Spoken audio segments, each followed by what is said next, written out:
gara-gara kerja kemudian kamu sampai nggak boleh pakai jilbab dan kamu ikut aja. Habisnya kerjaan menuntut saya seperti itu, ya udah mau gimana lagi? Uang yang kamu dapat haram, teman-teman sekalian. Habib Umar bin Hafid yang bilang, bukan saya yang bilang, Habib Umar bin Hafid.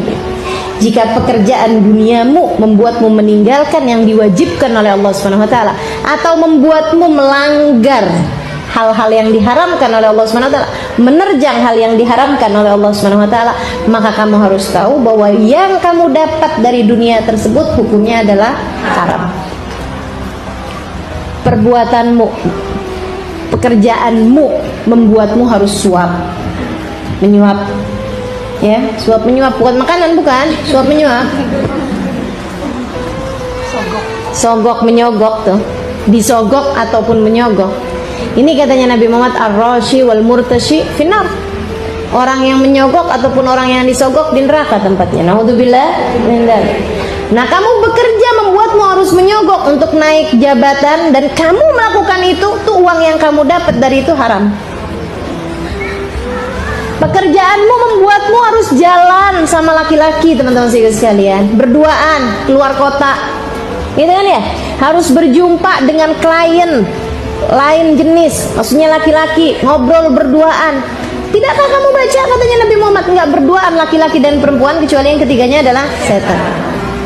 Jika pekerjaanmu membuatmu harus mengerjakan hal-hal haram seperti itu, kamu harus tahu bahwa yang kamu dapat dari harta penghasilan itu adalah harta yang haram. Bukan lagi syubhat, tapi haram. Habib Umar kemudian menerangkan lagi. Katanya beliau, kalau gara-gara pekerjaanmu membuatmu jadi meninggalkan sunnah yang biasa kamu kerjakan, atau membuatmu mengerjakan perkara yang makruh, maka harta yang kamu dapetin gak ada berkahnya.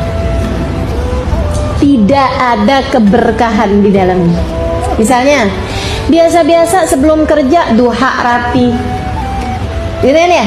Pagi-pagi selain duha dia istikharah juga.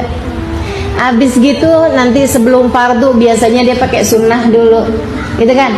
Biasa-biasa tahajud bangun, biasa-biasa Quran ada kebaca setengah juz setiap malam. Misalnya nih, giliran udah kerja, ya ampun, perah keringat banting tulang, duha boro-boro, subuh aja udah hampir kesiangan, tahajud udah nggak ada lagi ceritanya, Quran bablas, dikiran bablas. Biasanya habis selesai sholat ada dikirannya, dia duduk selesai sampai doa sampai Fatihah, ini udah lewat semuanya.